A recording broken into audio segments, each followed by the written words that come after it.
Kaspar Austa, Elva rattamaratoni peakorraldaja. Kui tavaliselt oled ikkagi ise rattasadulas olnud, siis nüüd hoopis teise pilgu alt näed seda võistluste korraldamist. Et räägi, kuidas on sujunud Elva rattamaraton aastal 2021?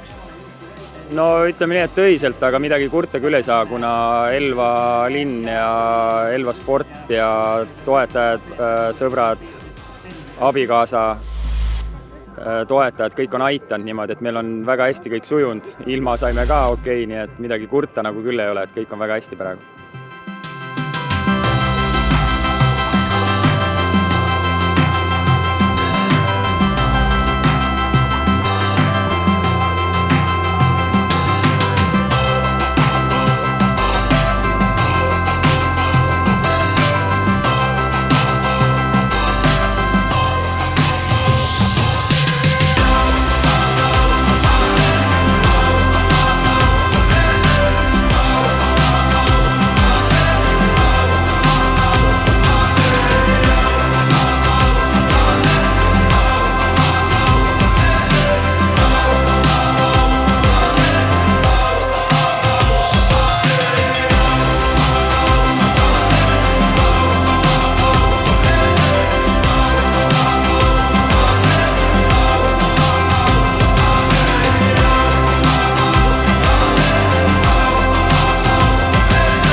Siin Elvas on alati niisugune kiirem sõit, et rohkem tavaliselt pundiga sõidetakse, et oligi, saime peale mäefinišit saime minema neljakesi ja siis ei olnudki niisugust kohta, kus kellegi väga rünnata, et siis jäigi lõpu peale, et Tarvis ründas seal viimase 10 kilomeetri sees paar korda ja siis ma hoidsin natukene rohkem ennast siia lõpupoole. Gert läks, ta oli lihtsalt nii tugeva, meie kolmekesi tulime lihtsalt ja lõpus ma läksin nende kolmiku ette ja siis tegin lihtsalt enda finiši. Ma olen lihtsalt rahul juba sellega, et ma nendega lõpuni jõudsin sõita, et kessin ära nendega ja ma oleksin 4. kohaga rahul olnud, aga teine oli parim, mis võtta sai. Ühesõnaga kogu aeg tuli ikka pingutada ja täna oli nii suur tuul, et see ka veel tegi raskemaks aga lõpp ja kõik ja iga etapp on ikkagi see, et sa lähed endast üldiselt nagu parimat andma, et on need konkurendid, kus nad on, et iseendast tuleb ikka kõik välja pigistada.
alguses oli küll väga hull, ma lasin ennast alguses siin sellest kiirest rajast kaasa kiskuda ja oleks pidanud.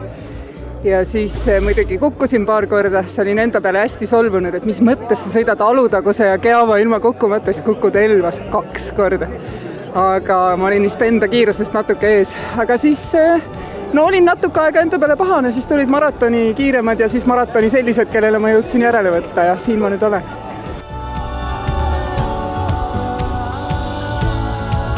Väga hea oli, sõitsin ennast täiesti tühjaks ja esimest korda proovisin gravel bike'iga sõita seda maastikurattu maratoni.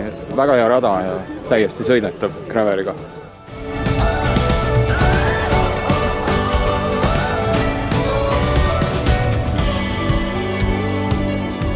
Ma arvan, et hommikul oli natuke halvasti, aga poole sõidu pealt läks asi paremuse poole. Ja siis oli väga mõnus sõita juba.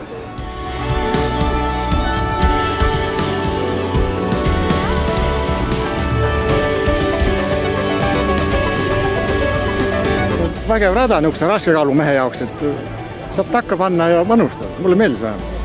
Pärast neile hea olla ja kodus teed jälle paar ringi metsas üksi mõni ja järgmine nädal jälle vaata, kust minna.